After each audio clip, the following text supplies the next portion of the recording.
guys, and welcome back to another edition of the Norse Pantheon. Today we are doing God Bodor. He is a very interesting god because he is so ancient that he is one that is not talked about much.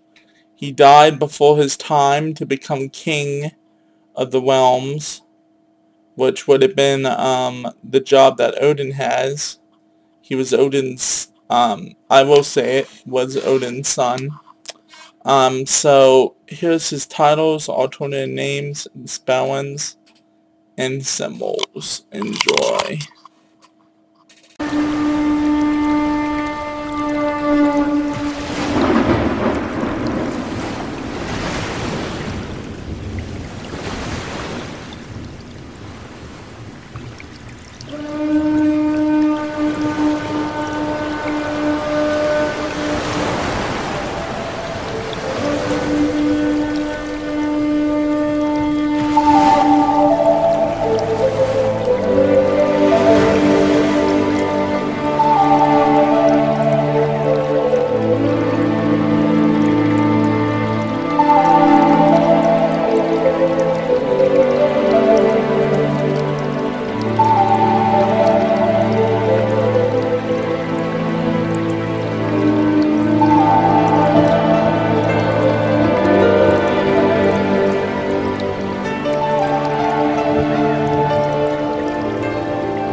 Hey guys, and welcome back to God Bodor.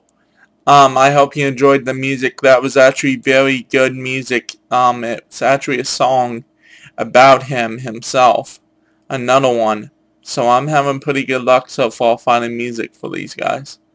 God Bodor. I'm sorry if you hear creaking, that's my channel. God Bodor was sincerely loved by his father, sincerely loved by all the gods. It's sad how he died. He basically died for the innocence of man. Sound familiar? There's tons of stories about his death, and you're probably like, well, gods can't die. That's untrue. Gods can die. They can't die. It's hard to explain. A god can be spread, like the story of Osiris. If you want to learn more about that story, go to my other video, the Egyptian videos. But they can be spread to the seven winds. Energy cannot be destroyed. It can only be converted.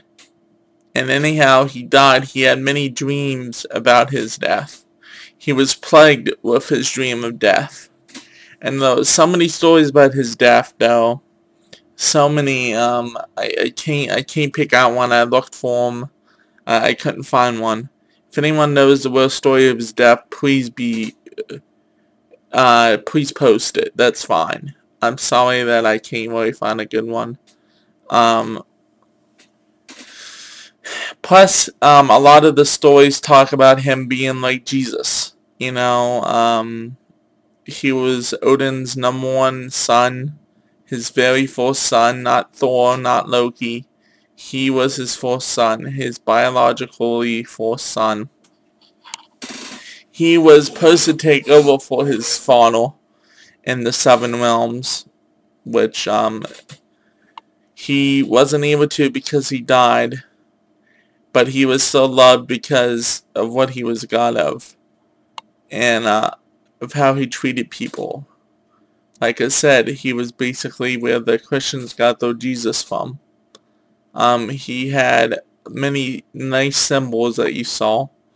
But he was God of 14 things. He was God of innocence.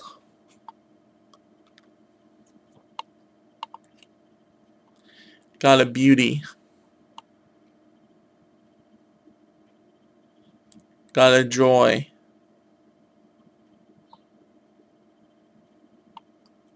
God of advice, God of gentleness,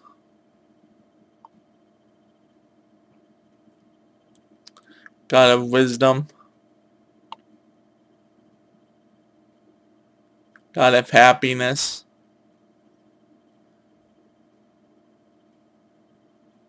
God of purity,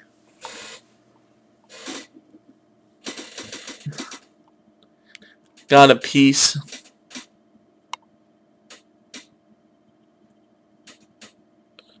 God of light,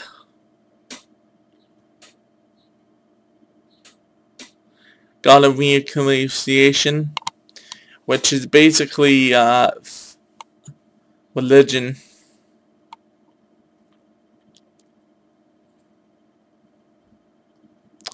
God of reincarnation,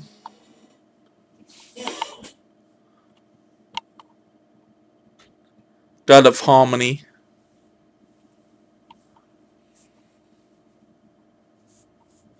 and God of ruler of the new gods. So he was supposed to be, like I said, the new god. He was supposed to rule over all the other gods, but never got his chance to because of his death. And his father was very sad about that. A lot of the gods were. Him being God of reincarnation might have something to do with him, of how he died. Again, I'm sorry I couldn't find that story. His sacred animals is a horse. Sacred colors is white and orange.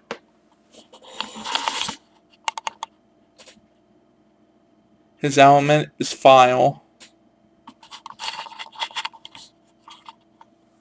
His Sabbath is Lilith.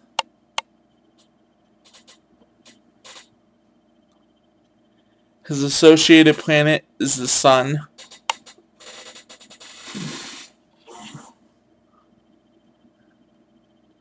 His representation is a silver chalice.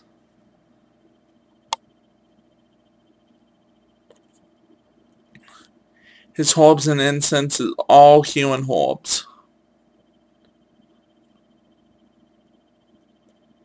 And all wounds.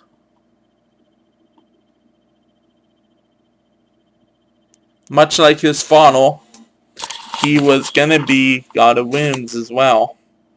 And since Odin holds that position, he still has all the wounds. So if you work with wounds, he's a very good person to work with. He was called the Beautiful as well because he was very handsome. Even his pictures look like back in the old times, pictures of Jesus and stuff.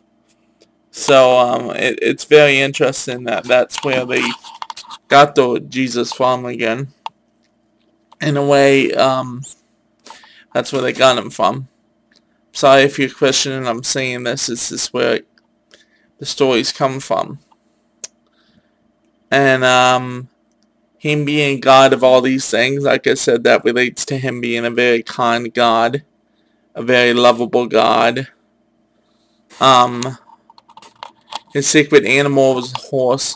Horses are very majestic, very smart. His colors being white and orange, which would be the color of the sun, if you think about it. And since a lot of his symbols had to do with the sun, his element again being fire. Fire having to do with the element of passion, love, light. His Sabbath is Lilith, which is a spring equinox, I think. It's spring equinox, which has to do with the sun and rebirth. His associated planet is the sun, which we talked about, which the sun having to do with, again, has a major thing to do with him. And again, the son of the God, Jesus was son of God. Actually, if you think about that, that's what he was, son of the God. And actually, when I'm saying that is, there's a lot of misinterpretations in the Bible. And son God, son of God, Wait, never mind. I'm just trying to make a reference there. If you put an O there instead of a U. He was the sun god. And his representation being a silver chalice. Silver was very popular with royalty. And a lot of pagans have silver chalices, and they're not that hard to find. You just gotta keep them clean because they will corrode. His orbs being healing orbs. Of course, anything doing with healing, there's a orb he would be in charge of. And especially wounds. And his mother was goddess Frigga, mother of the gods. His father was god Odin, father of the gods. His lover in life was goddess Naina, moon goddess. And his son was this person. And what's interesting is his son is god of justice. Just like he kind of took over his father and said, hey, I'm going to be god of justice. So anyhow, this has been it for God Bodal. I hope you enjoyed it and the information that I found on him. May the gods and goddesses bless you all. Bye.